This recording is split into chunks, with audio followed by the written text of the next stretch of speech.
Hello, everybody, and welcome. This is the 2021 annual leadership meeting, and this is the session on thriving physics department's proactive steps to take in difficult economic times. I'm Frances Hellman. I am the president-elect of the American Physical Society, also a professor of physics at UC Berkeley. And this is, I'm very excited to have joined together with Ted Hodapp, who you'll hear from in a minute, to introduce this subject. And we have a distinguished list of panelists to be talking to you. This is an important issue to APS overall. We know it's an important issue for our members. Physics departments right now all over are facing economic pressures. There's economic issues. There's pressures to increase enrollments and generate revenue, changing roles of how teaching and learning is done, demographic shifts, et cetera. All of these things, are important to all of you, and they're important to the APS.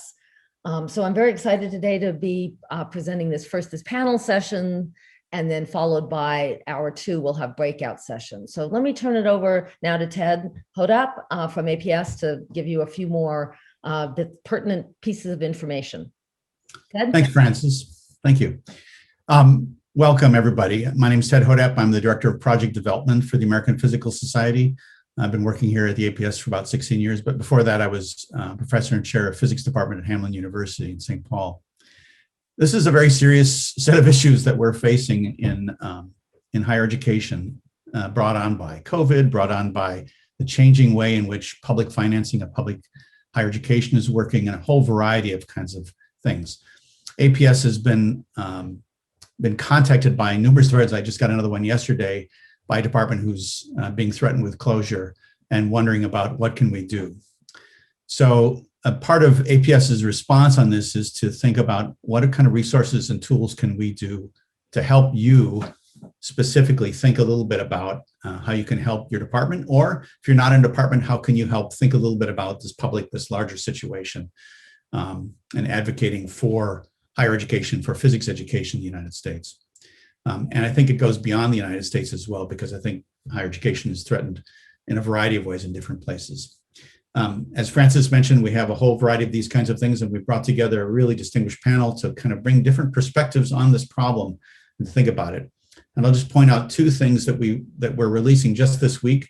One is called the Effective Practices for Physics Program Guide, EP3, and you'll hear more about that in both this and next hour, in which we have developed basically a guide of best practices and knowledge from hundreds of physicists around the community to help you understand some of the issues, what's going on.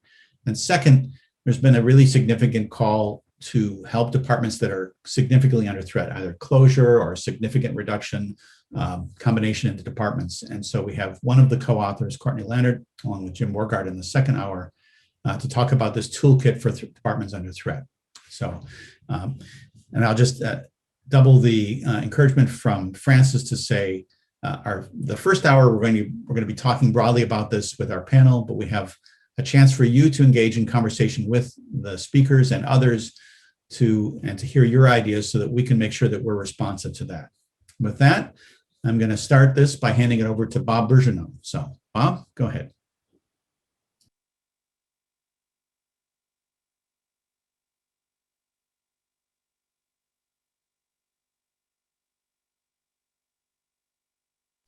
Bob, you're muted still. Bob.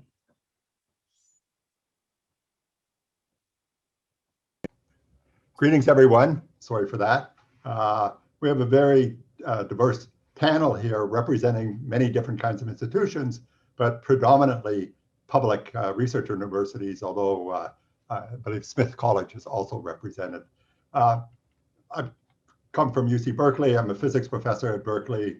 Before that, was chancellor of both Berkeley and president of the University of Toronto. So I've been in a leadership position in very large publics, both in Canada and the United States.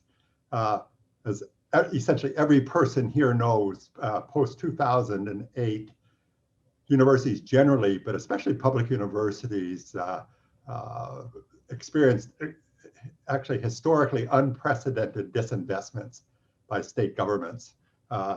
At first, we in California thought that this was unique to California, But then through a committee I ended up co-chairing, namely the Lincoln Project for the American Academy of Arts and Sciences, we looked comprehensively at public education across the entire country and discovered that this was by no means a California phenomenon, that it was a national phenomenon, that state governments reduced public university budgets by often 25, 30%. Here at Berkeley, we lost instantaneously funding for the salaries of 4,000 of our staff. It was totally shocking. And just so you know, previously in history, when these kinds of financial shocks have occurred, relatively quickly, state governments have restored our budgets. This has not happened this time. And one reason that physics departments across the country are under threat is because the state governments have not stepped up and restored funding, which they took away from us post-2008. So this has been incredibly damaging to our mission and has put individual departments, put them under threat. Peculiarly, a second thing that happened is initially in most states, after the state disinvestment, tuitions shot up. Rarely, actually never enough to cover the shortfall in the state disinvestment, but part of the way. And then the pattern after that has been that many regions or state legislators have held tuitions fixed. And it turns out in California, actually holding tuition fixed for more than a decade now has done more financial damage than the initial cuts. And their excuse has been that freezing tuition would therefore make universities more accessible. But that's simply because state legislators are unwilling to understand how need-based financial aid works. In fact, it turns out that freezing tuition has done huge damage to low-income students because it means return to aid has been frozen. And so there's been more limited resources available to support low-income students. And so that means student debt is going up. Student debt is going up because tuition is frozen, not because tuition is going up. It's ironic. And no matter how many times I tried to explain this to people in our state legislature, they refuse to understand that. Okay, so that's our financial challenges, and it's universal across the country. In the Lincoln Project, we visited 17 different states and met with state legislators and trying to talk through with them what they needed to do. Of course, physics remains essential. We all know that physics is education research. It's at the core of STEM teaching and research. And so in the entire STEM area, if you don't have an excellent physics department, you're not going to have excellent STEM teaching programs overall.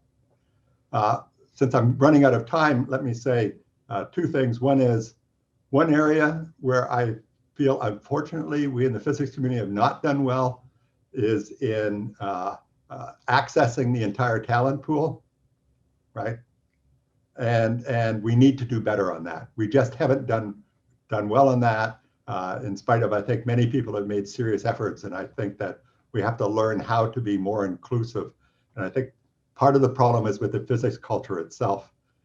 In the question period, you may want to ask me, I've been trying to figure out how to fold in into actual undergraduate physics teaching, right?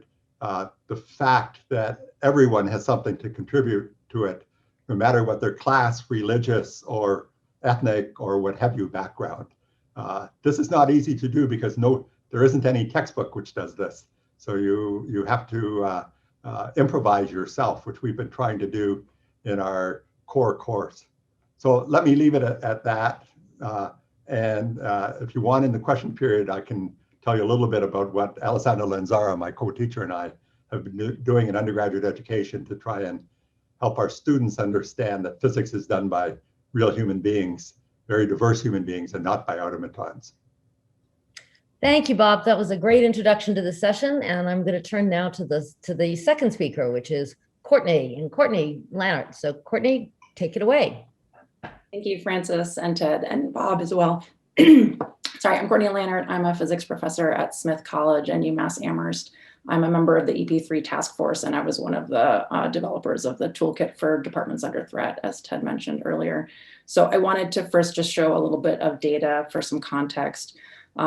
This data was taken by the EP3 research team. It was gathered by a survey of physics department chairs last sort of May, June time, and asking physics chairs in the US whether they felt like their department was under threat. And a crucial thing to realize about this is that chairs were asked to not take into account anything that was because of COVID-19. At the time, it was kind of ramping up. And so it's important to realize that the threat levels reported here in this data are actually an underestimate, given that we know that COVID-19 has led to budget cuts, hiring freezes, et cetera. But so even before COVID-19, the graph on the left will show you that of the responding physics department chairs, almost half were saying that they had some level of threat that they were experiencing. And that's a pretty large number. We're looking at like maybe 45%. However, if you look at the graphs on the right, I think the picture gets a little bit more disturbing, because you see on the bottom that if you are a physics department at a doctoral granting institution, 77% said that they had no level of threat pre-COVID-19. So if you look at instead just bachelor's and master's granting institutions, they are responding to threats. About 55% of them are experiencing some level of threat. It's even more at the master's granting. It's more like 57%. So what we're seeing is that among bachelor's and master's granting institutions, over half of physics departments are saying that they are experiencing some level of threat to their existence. So what can the American Physical Society do to help physics departments respond to threats or just improve? So I can go to my next slide. Thanks. Sorry, I have 2 slides. So on the left, one of the big things that APS has been doing over the course of a long period now is developing the EP3 guide. So this is a living document. It's not a report. It's really a website. It's live now. You can go there to see all of the people who have contributed to it. But the EP3 effort brings together experts and practitioners from really across the US physics departments. And it has a goal of helping departments strengthen and improve based on, research or community knowledge. And it is, it's giving departments, oh, sorry, can we go back one? Thanks. It's giving departments lots and lots of ideas that they can pick within their local context in order to improve their programs. And I think that this will be a wonderful way for physics departments to improve. On the other hand, if you are a department that is under immediate threat of some kind of curtailment or closure, we had a feeling that you needed something a little bit more targeted. So on the right half of the slide is a little introduction to the toolkit for departments under threat. The goal there is to help point departments that are under threat to particular strategies that they can employ. And we developed this on the basis of interviews with about 50 department chairs and administrators in the US at a range of institutions and a range of different threat levels. And so our website there for the toolkit is inside the EP3 website, and there's a strong relationship between them because some of the strategies that we are suggesting that departments should employ are, of course, the strategies that are in EP3. But in order to help people respond to threats, we have our strategies organized in 2 different ways. One is by the time scale of action. If you're under immediate threat of closure, you need to know which things you can do right now, things you can do over the next year, and things that you can do over the next 3 to 5 years to improve your program. On the other hand, every institution has metrics that they're using to evaluate physics programs. So another way to think about how to respond to threats is by what metric is important in your local context. Do you need to increase the number of physics majors that you're graduating each year? Do you have to increase your enrollments, et cetera, et cetera? So in the Q&A, I'd be happy to answer any questions about either the EP3 project or the toolkit for departments under threat. Thanks, Ted. Thanks, Courtney. Appreciate it very much. Up next, we have Willie Rockford from Morgan State. Willie? Hello, everyone. Yes, I'm Willie Rockford, chair and professor at Morgan State in the Department of Physics and Engineering Physics. Morgan State, for those who may or may not know, is a historically Black college, a public institution in Maryland, Baltimore, Maryland. Well, public and urban institution in Maryland. And I served as a chair for the past 3 years, but also bringing in a wealth of experience from my 20 years at Morehouse College which is also HBCU, but it's an all-male private institution in Atlanta, Georgia. So I'm going to give you a few little ideas to help out. Well, I noticed from most thriving physics departments using pretty much, I call it a CARE approach. Many of them have these same concepts that you can look across any range of institution, any type, seem to have these little, I call it CARE model. So of course, CARE is an acronym, and each thing, the C, it really deals with, they have a community, they have a great community. The climate is very healthy and inclusive. And then they have many collaborations in education, collaborations in research, collaborations, internal and internal within the department, also within the institution. They also connect with other departments, and of course, they also connect externally. So what I always say in the CARE model, the C, they promote this team approach. There's no big I's and no little U's. I mean, everyone is important. Everyone is needed.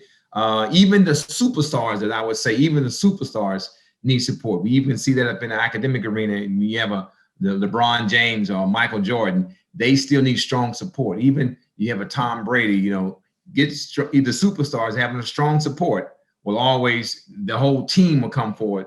And as you can see, we'll probably even go to the Super Bowl.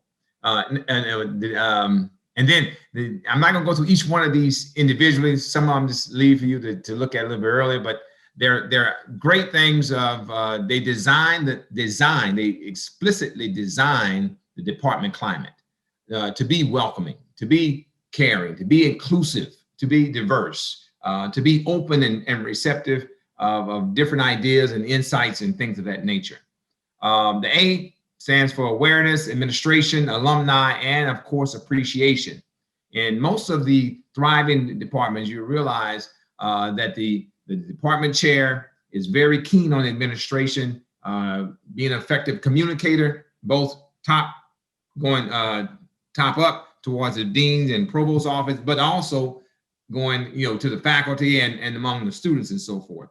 And they always seem to, I'm noticing thriving, especially in the departments I'm in, making sure the alumni stay in contact and that the students get a chance to interact with the alumni. And there are ways to make sure we engage appreciation. Most departments and most productivity of faculty goes down because many of them don't feel appreciated. And these thriving departments, they find ways, find ways to display appreciation for different department advances. Sometimes it's just basic kudos, acknowledging receiving of grants. Every little thing makes a big difference. And then the R is very, very keen. I don't have to say much on it because it speaks for itself. Recruitment, retention, which go hand in hand, and you get a lot of that information from the EP3 guide. Then research and of course rewards. But last but not least, the E. Okay, if you don't include the E in the CARE model, you have a car and it may not go anywhere. So, but you need to have the E, and the E stands for the EP3, which I'm a part of the committee and been a part of it since its inception. Entrepreneurship is now the trend in which is being included, and of course, enthusiasm. Of course, Courtney has already shared, and Kevin will give a little bit more about EP3, so I'm not going to focus a lot on that. But make sure we engage our students, engage in scientific leadership and citizenship, making sure we not only engage within our community, but also in the general community at large. And I always say this too about displaying our energy and excitement for physics. And in thriving departments, you will always see that they're excited about what they do. And because we got to remember, we're the number one cheerleaders. We're the number one cheerleaders of what we do. So if our students can't see why we're excited about it, and the community can't see why we're excited about it, it's gonna be very hard for us to convince them to support us. So this is a little CARE model that we you may want to consider moving forward. Thank you. Thank you, Willie. That was inspiring and a great introduction to a huge topic. So next up in our panel is Mike Dubstin from the University of Colorado Boulder. And so take it away, Mike. Thank you, Francis. We're a very large department. I've been there for 25 years. I'm a senior instructor, a non-tenured position. I am also associate chair for undergraduate studies. We're one of the largest programs in the country. We have close to 600 physics majors now. I just checked the figures this morning. We have 1,200 students in freshman physics 1. We don't have any small classes anymore. We have upwards of 100 students in our junior level classes and 20 to 30 students in our senior level classes. We have 60 tenure and tenure track faculty and 4 instructors. The division of labor there is that the instructors primarily handle the large freshman courses, but the regular faculty are involved in the freshman courses as well. We're an R1 university, and we have the typical faculty research teaching load of 1 course per semester. The instructor load is also 1 course per semester, except it's a freshman course with several lecture sections. In addition, the instructors are heavily involved in course development and logistical support. We have a culture in our department that values teaching.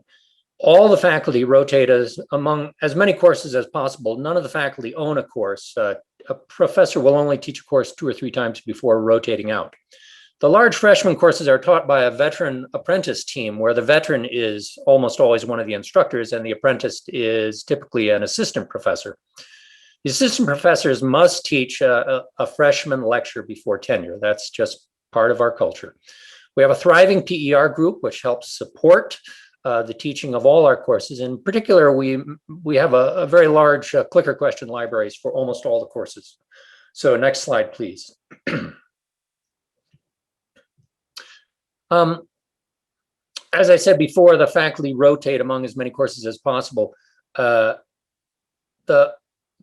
These are pretty much the same as the previous. Oh, that's interesting. Okay. That's fine. I'll make a little pitch here for what's going to happen in this hour 2, where we talk about the interaction between instructors and regular faculty. Among the questions we'll discuss is, how do we make sure that the teaching assignments are fair? Well, I'm associate chair, so I make the teaching assignments. So of course they're fair. More to the point is, how do we make the teaching assignments so that they're perceived to be fair? The other big question that we'll discuss in hour 2 is, to what extent should the department be involved in the training of faculty to become better teachers? That's a delicate issue. It's got to be done with a light hand. I'll just mention that we're weathering the COVID storm quite well. Although our freshman enrollment is down close to 15% this year, and the faculty have taken a 5% across the board pay cut, we have had no layoffs and no severe cutbacks in staff or university support. So things are looking good for us. And if you want to know details of how we're making it all work, I urge you to come to hour 2. Thanks very much. Thanks very much, Mike. Appreciate that. And I just encourage everyone to not only come to hour 2, but also if you have questions, put them in Slido. So, sorry, in the little box there, and we'll see that, and we'll be answering those questions when we get to the Q&A. We have one more speaker in our panel here, and this is Kevin Pitts from University of Illinois at Champaign-Urbana. So, Kevin. Thanks very much, Francis and Ted. What I would like to do is build a little bit on where Bob started and talk about some of these budgetary challenges from the perspective outside of the department, from the campus perspective. I've spent a number of years now in the dean's office and also in the provost's office, so kind of the other side of the budget case, so to speak. And I think it's important to remember, just from a big picture standpoint, that these budgetary challenges that Bob talked about really squeeze every department on your campus. So yes, the physics department's under budgetary stress. So is the English department. So is the history department. And so kind of just having that context, it sounds like an obvious statement, but I find that sometimes colleagues tend to forget that. Another point just is good to remember is that your dean or your provost doesn't have millions of dollars in the bottom desk drawer that's just sitting around unobligated. There's not a big stash of money that can fill all the holes. As much as we would like for that to be true, it just isn't. And one other thing to remember, just from a big picture standpoint, is that university campuses, college campuses are just cross-subsidy factories. And what I mean by that is you have some disciplines that really help bring in tuition revenue. Some disciplines are very attractive to undergraduates. Other disciplines may be training master's students. Other disciplines are having fewer majors and teaching more general education courses. And so the money has to flow around to make all of those departments function in a way to make a college or university the entity that it is, the kind of the whole entity that it is. So cross subsidies are absolutely necessary. When it comes to making the case for your needs, I think it's really important to think about the campus and the college priorities and the incentives. Deans and provosts are really incentivized by kind of trying to follow through on the main priorities. And so thinking about how your work, how your department, how your activities align with those are important, and taking advantage of potential incentives. Deans and provosts use incentives heavily. They will incentivize the things that are important to them. So understanding that, I think, is very valuable. Recognize that everyone's asking for resources. As I mentioned before, all departments are squeezed. They're all asking for resources. So think about that just in a broader context. And I would say that, a lot of times I see departments or colleges trying to make kind of historical funding arguments. I used to get this much money and I think I should still get that much, or I should get more than I used to get. And what really people want to see is why do you need that allocation, or why do you need this extra money? I know there are strong arguments out there, but quite honestly, folks don't always use those strong arguments. And I think that historical funding arguments are often seen as quite weak. The other thing I think that leaders value is real prioritization. So if you have, 8 things that you really need, coming in with all of them as priority 1A is not very helpful. So recognizing that maybe, the top 2 or 3 are the ones that you're really going to pitch. It doesn't mean you have to truncate your list at 3, but to really be kind of realistic about the fact that probably not every priority is going to be met. When it comes to taking action, of course, making the case, as I mentioned before, is very important. But I think it's also important to demonstrate a commitment to, I said cutting cost here, perhaps I should have said efficiency, because this is not always about, for example, downsizing workforce or anything like that. Let me just give you one example. One of the things we've been trying to do on our campus is move away from in-person paper-based exams for large courses. The printing costs by themselves are enormous. So if we can do things electronically, we can save money, but we also free up proctoring labor, which is mostly teaching assistants. Now, that's not money that you recover per se, but it's actually time that teaching assistants can actually use on teaching rather than watching students take exams. So things like that and demonstrating that effort and commitment is something that leaders really value. And the other thing I would say, and I know this isn't relevant for every institution, is that new models and different opportunities for revenue are things that are worth considering, because the funding model is the thing that's evolving and changing, as Bob pointed out, not our mission to teach and do research and public service.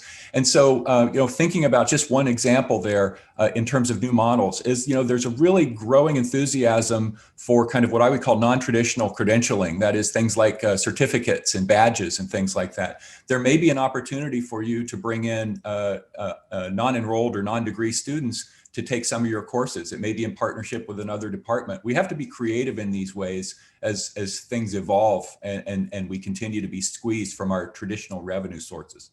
Thank you. Thank you, Kevin. That was a great way to wrap up our panel.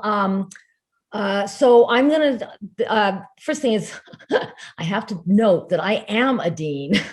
So in addition to being a faculty member, so I completely resonated with all sorts of things you were saying in there. It was an interesting overview. So I'm going to start we're launching into the Q&A part of this. And so the first question I'm going to actually pose to to Ted Hodapp, who's not one of our panelists, but I thought that would be just an interesting way to, the first question we got, have departments reached out to APS for support? Any examples that you could talk about? So I'll kick that off to Ted. Yeah, absolutely. We get requests. I've been getting requests since I started this job 16 years ago. And I used to get about 1 to 2 requests a year. I've now gotten, I think, 6 requests in the last year, just to give you a sense, and 3 in the last month. So we realize that this economic thing is hitting lots of places. It's hitting smaller places more than it's hitting bigger places. And we're trying to kind of work with departments as much as we can to help them out. We're pointing them to the toolkit that Courtney talked about. We're also pointing them to this session today and the second hour session that Courtney and Jim Borgard are leading.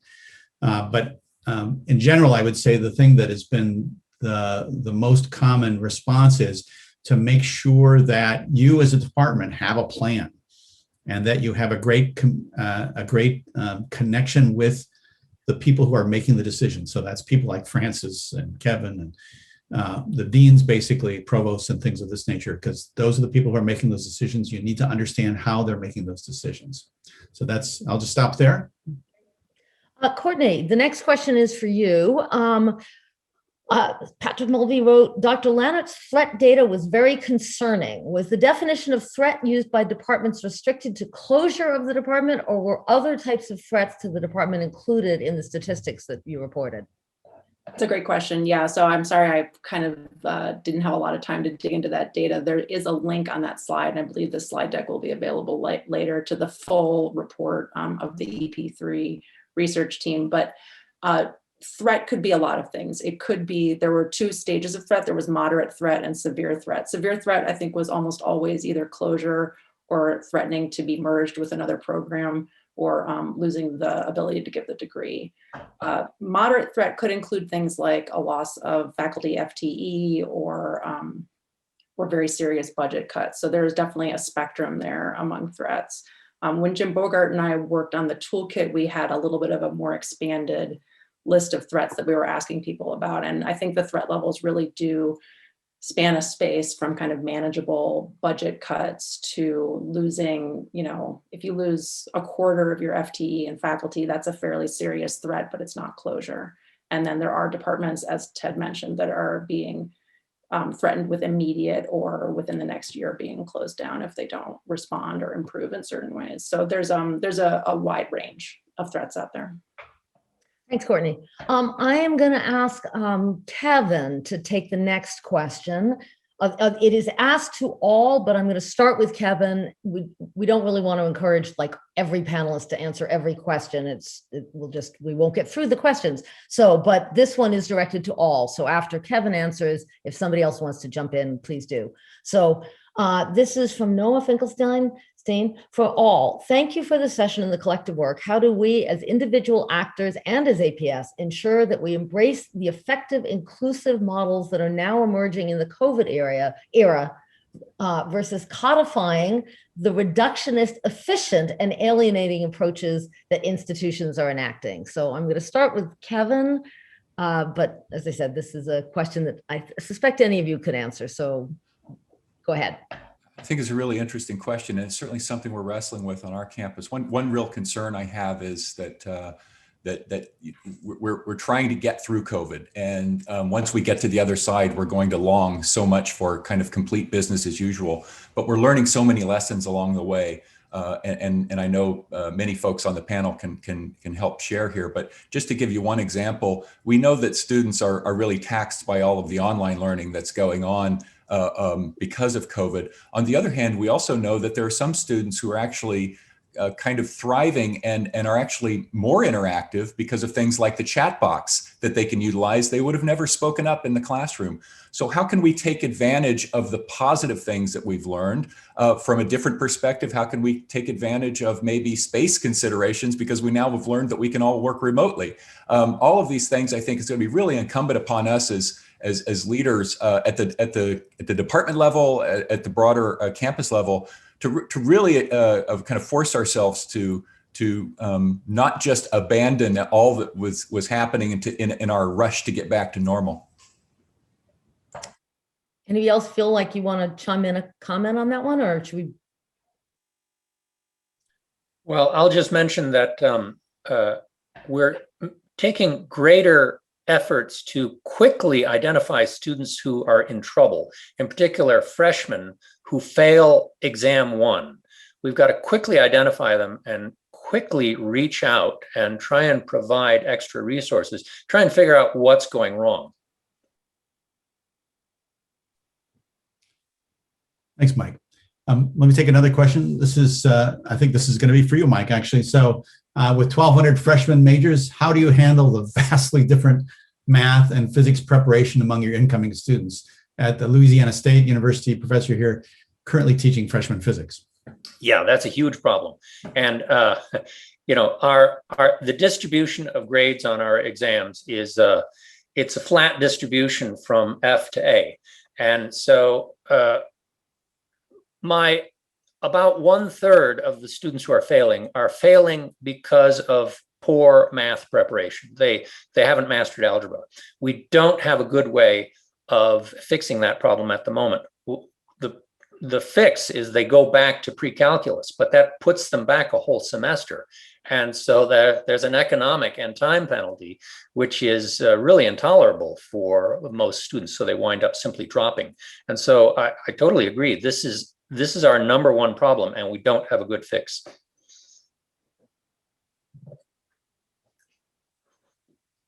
All right, so let's see.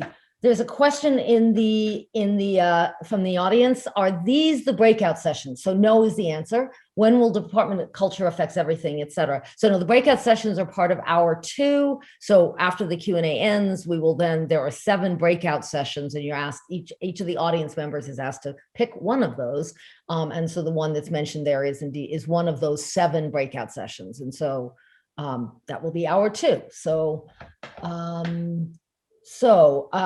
there's a question here for Courtney. For the threatened departments, has there been a significant drop in physics majors or just a steady decline over a long period? It's a great question. We talked to a lot of different departments, and so I can't give an answer that is uniform across those, but I would say there are a lot of departments that have had sort of a steady number of majors that is just very small, and the institution is getting to the point where they are, they're saying, you know, having 1 to 2 physics majors for 6 faculty members is just not enough. There are other departments, however, that are seeing decreases in their enrollments. I think a lot of that from a variety of departments was coming from demographic changes on that campus. So either the kinds of students that were coming in terms of what they were interested in, or in terms of what their background was. And so having the nimbleness and the foresight to look at the students that are coming into your institution and be able to serve them and make a physics degree relevant to them was a thing that many departments were struggling with. There are also departments that are under threat because the entire institution is experiencing a crisis. And so the question of what that has to do with the physics department is a good one, but a lot of times the physics department looks more costly than many other departments. And so that was why many departments were under threat as well. Thanks, Courtney. So I'm going to hand this next one to Kevin, but maybe Mike has some thoughts about this too. The question is about MOOCs, these massive open online courses. As a retired physicist, I would pay some money to attend a MOOC on a physics topic, and I reckon a number of public would as well. This could be a source of extra funding. Has anyone on the panel done this? So at Illinois, we offer about 100 MOOCs from across campus, and I think we did do one in the physics department, but it ranges from geology to business to computing. And the short answer is absolutely. There's an enormous market out there. Students literally around the world who are interested. There's a model. I know that folks have heard about MOOCs in the context of essentially free, but in fact, a lot of folks are willing to pay, say, $75 or something for kind of the enhanced version that offers some kind of badge or credential or something. And so there can be some revenue there. It's not going to make you a millionaire, but the time and effort to maybe take a course that you already have and turn it into a MOOC can actually generate some revenue for a department and an individual for that matter. Yeah, I'm afraid I can't be quite as optimistic. We ran a MOOC a few years ago as an educational experiment, and we found that the learning gains were very high for about 3% of the students who already knew physics very well, and not so good for the rest. We've done the math, and we've decided in our local situation, it's not worth the faculty effort to mount MOOCs regularly in return for the pretty small payback of $75 a course. We have looked into offering online courses simply to replace the regular brick and mortar courses for full credit. We haven't gone that direction yet, but we're looking at it closely. So we have another question here on finances. So regarding finance requests from faculty or anyone for that matter, which will probably require a new decision model. Any thoughts about this? And so I'll throw this to Bob Bergena. Well, it's hierarchical, right? So the decision begins with the department chair, and the department chair has to prioritize what the needs are of the faculty. And then since we have Frances Hellman here, she's very used to, then the department chair is coming to her and she has to do the same prioritization. So it basically starts at the bottom and moves up progressively. But I must say, I'll give an anecdote here, just the contrast of where we are in public universities to when I was a faculty member at MIT. So when I was a faculty member, one of my colleagues and I decided we wanted to start working on high temperature superconductivity right in the beginnings. And we figured out what we would need. So we went to the vice president for research at MIT. And in today's dollars, after 15 minutes, he gave us $500,000. That's literally true, right? So since I could see everybody, their faces just looking in wonderment.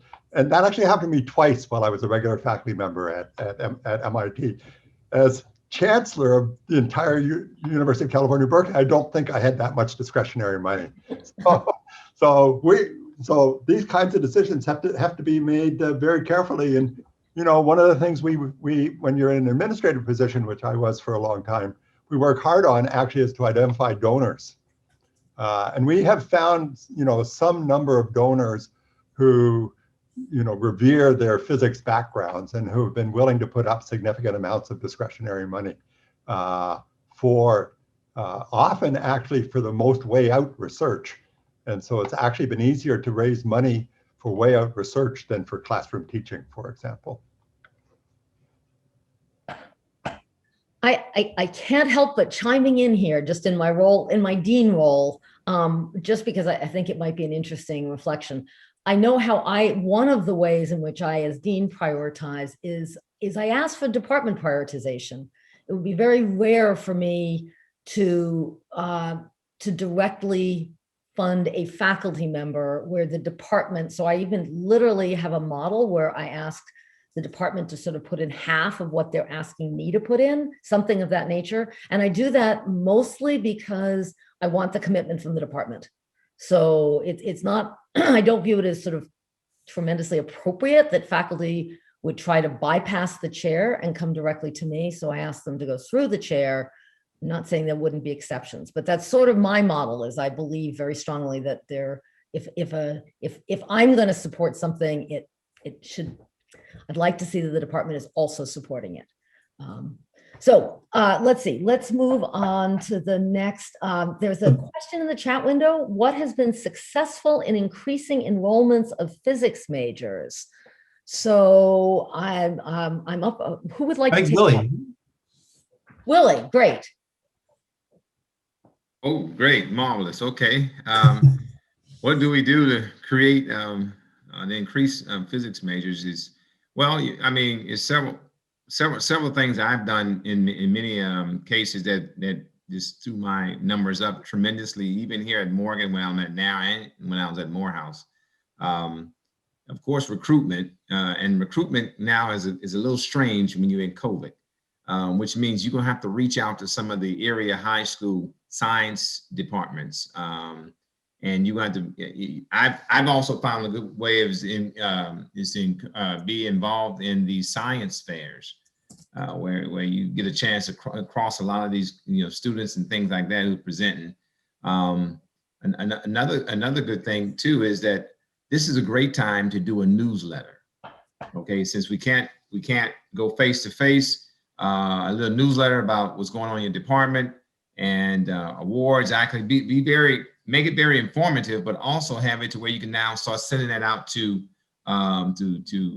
local and regional high schools now, and then contact your admission office, because believe it or not, there are a lot of students who are coming into the programs who are undecided, but have some very good skill sets. And maybe if you get a chance to touch base with them early, either upon being admitted to the institution or reaching out with your admissions or recruitment, you can kind of get in the aspect of them helping you target some select students who meet, say, certain SAT criteria and things like that. Last but not least, kind of help with that math deficiency issue. As we can see, that the math deficiency is a national issue, and it's not something that is curtailed to just certain types of students. But I found it's a very useful tool for recruitment and retention, but definitely recruitment, is to try to create some summer program for not just arriving or first semester students, but also for those in senior and junior in high school who may just want to be a part of some type of college level program. Invite them to, even though some of them may be already prepared, it's good for them to get exposure to you and your department as soon as possible, which will increase the opportunity. Last but not least, department chairs need to send out personal emails, personal contacts to these students. Any of the students who show potentially interest in the department, if they hear from the department chair, or especially a faculty, that speaks mounds to these students, okay, and shows that you have an interest in them coming into your program and your department. Thanks, Willie. I'll just say the EP3 guide has got a ton of information in the recruiting and retention sections, which just got published yesterday. And so I'll just point you to take a look at that. And I'll just say a personal thank you to Willie. I've visited him a number of times down at Morehouse, and he did an amazing job at developing a culture in that department that really supported the actions that he's talking about. Let's go on to the next question. This is going to be for Kevin. Question comes in. My experience with administration is they have a fatalistic attitude, or even support the business approach to the university instead of helping society understand the nonprofit nature and purpose of the university. How can we fight the modern defunding of education with this attitude? So I appreciate that question very much. And I would say two things there. I think I think it's both and. And what I mean by that is, I think that university administrators, of course, culture varies across different schools, are trying to deal in some sense, the hand they've been dealt, and trying to make the most out of the resources they have. But at the same time, making the case, whether it's state legislatures or at the federal level for this, I think that needs to be a kind of all of campus effort. And I think we need to be very thoughtful about how we talk about what we do beyond, both educationally, but also the benefits, whether it's local community, whether it's what our students go on to do, whether it's research, all of those things. But that's got to be a whole of campus effort, and it's got to be sustained. Thanks, Kevin. Another question here. Economics is a strong factor in many students' decisions about majors. How the panelists help low-income and first-generation undergraduates who wish they could do physics but feel they can't afford to do it. And who'd like to take that one? Willie, go for it. Let me jump in quickly. Morgan, being an urban institution, most of the time that's what I'm dealing with. So a great way I convince them is always encourage them that they come in, do hard work.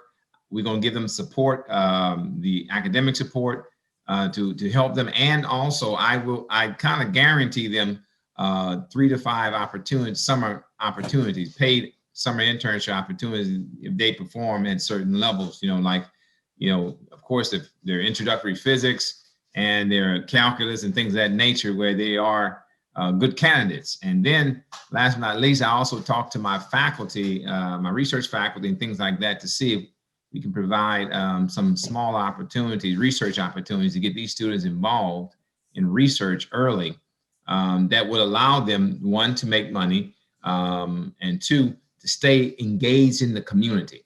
You know, the best thing, many of them have to work. And so by giving them some opportunities on campus in the department as best as we can, then allows them to stay engaged and things like that, instead of having to go work at these external jobs that has nothing to do with their academics, but yet consuming their time. And that's what I try to get them to focus on. Thank you. Let's see. I have a question that I think I want to throw to Mike. How do we encourage faculty who are more set in their ways to adopt teaching practices that promote equity and inclusion? Mike? Yeah, you got to take the long view. Those people will eventually retire, and you're going to get assistant professors who are not yet fossilized. And so you got to be very proactive in supporting the assistant professors. I've discovered over the years that pushing doesn't work. You got to use the carrot, not the stick. Punishing, telling traditional instructors that they're bad instructors doesn't work. So you've got to offer resources, but you can't force anyone to change their ways. Quick question for Courtney. Where do we find this EP3 guide and the toolkit?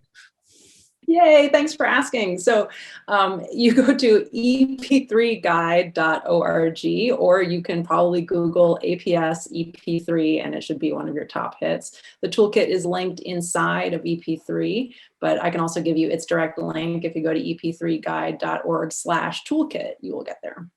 Thanks for the question.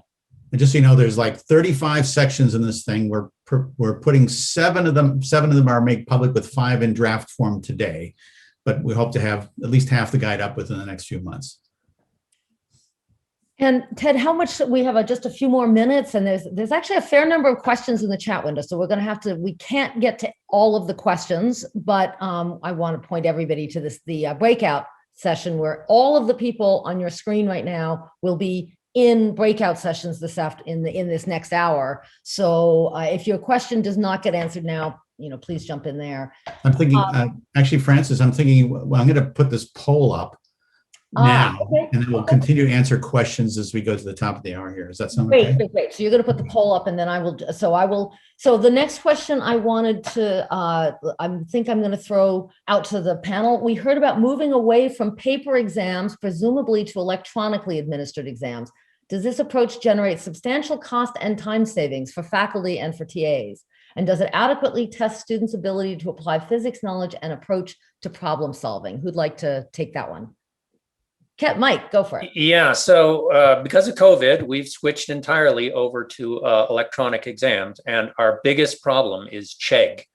There's this cheat for profit site, and students go there, and we don't know how to battle that. So although online exams work well if students are honest and they're efficient, they're just as good as paper exams, in my opinion, maybe better, because the online exams can actually be a little more flexible than paper exams. We still have a problem with online cheating that we don't know how to fix. So we're actually going to go back to paper exams when COVID is over, not because they're better, but because we can more effectively deal with cheating. I wonder if I can tag on here. Here's what because this past semester, Alessandro Lanzar and I co-taught sophomore physics for engineers with 600 undergraduate students, all of whom are tech very savvy because they were all engineers. And I got to discover Chegg, and specifically our second midterm, one of the students very cleverly, within 5 minutes of the exam, posted the exam on Chegg. And so a half an hour later, the answer to all the problems were available on Chegg. So we went through an elaborate process to deal with this. First of all, discovering who the students were who were cheating, right? But then secondly, threatening to sue Chegg because actually they stole our intellectual property by posting the exam. So they've acted illegally, and they know it, actually.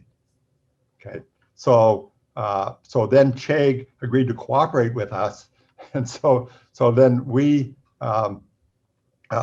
then sent them 2 days in advance of our next exam, the exams themselves, and then they blocked all attempt. Right, correct. Okay. Then it turned out that one of our students told us, however, there's another website in India where It's an arms you can race. go to that, but you can't post your exam on that website in India. And then finally, for our final exam, what we did is that Alessandra and I put together an elaborate honor statement, and you were not allowed to take the exam without having signed the honor statement, which had a sort of lot of things that you were committing yourself to.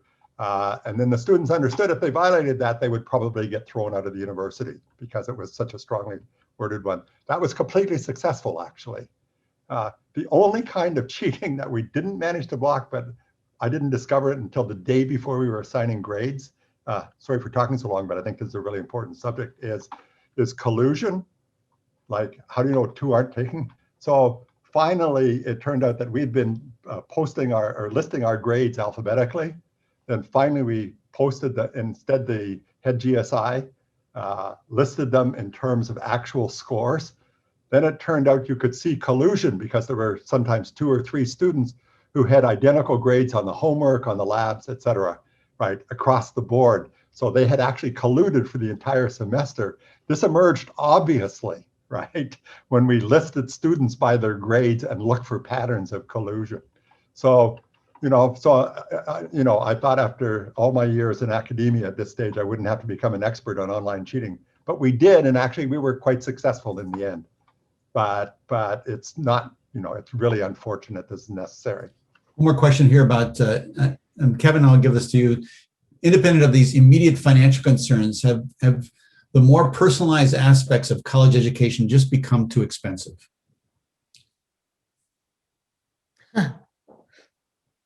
Have they become too expensive?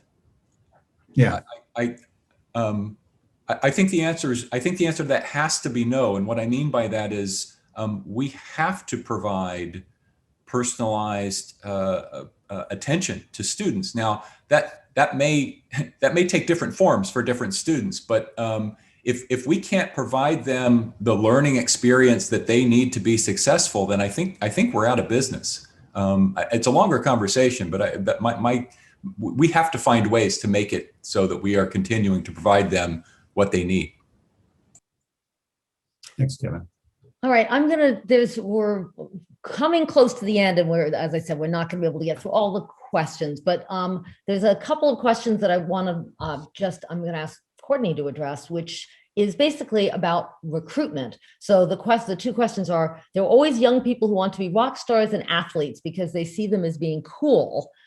Physics community really needs to show that physics is more important than rock music and sports if it is going to get any students in the classroom. And the next one, gifted students have many alternative options or interests. What are you doing to proactively recruit talented students? And so I'm lumping them together into how do we make physics look like a more attractive and less, just more attractive, I think, to potential students. A great question. I think that's a big challenge to physics in general. And I think there are departments that are doing really great jobs of this. I think one of the key things is to look at where your graduates actually get jobs, figure out the great things that they've done after they've left your institution, and publicize that. Most of your graduates do not become physics professors. They do something much cooler. And so you should be trying to figure out what that is and then showing that to students that are thinking about a physics major as saying, here are the really cool things that you can do as a physics major. And I think the dichotomy between things that are important and things that are cool is a false dichotomy. And so I think that physics needs to show ourselves as people, as Bob was saying earlier, and to really talk about what we do, which is what Willie was saying. We are our own best cheerleaders. And I think the whole society of physics needs to get out a little bit more and make the case for ourselves as a field that people should be interested in. Now, that's a great answer. Thank you, Courtney. I like to, it's nice to end on a bit of an inspirational note, and I agree. It's like, it's on us. It's on each of us. It's not somebody else's responsibility. It's up to each of us to make physics seem like something that is not only important, but also interesting, also fun, also available to people. I'm fond of saying, I think, just like people often talk about how there's a poet in everybody, I firmly believe there is a scientist in everyone. And that's on us to make people feel welcomed in our field. So with that, I think we are going to wrap up. Ted, are you going to share the slide with are you already sharing the slide? I started, but then I think I just want to do a couple things before we do that. One is encourage everybody to come to the second hour. And so we have more discussions going on, and we see a bunch of people. So if you haven't already voted on the poll, please do so about the session that you'd like to come for, because that'll help the session leaders know how to kind of organize these. But these are going to be personal, in-depth discussions about the topics. And so you get a chance to talk to your colleagues, but also with the speakers and others involved in what's going on. So please attend that. And we're going to give you a 10-minute break here just to kind of get something to drink or use the bathroom, whatever you like. But before we do that, I'd like to thank all of our speakers here. And so thank you very much. Kevin, Courtney, Willie, Michael, Bob, very much. Fantastic job. And we'll look forward to hearing more in the second hour. So with that, we'll call this to a close. Thank you. Thanks, everyone. Yep. Thanks, everyone.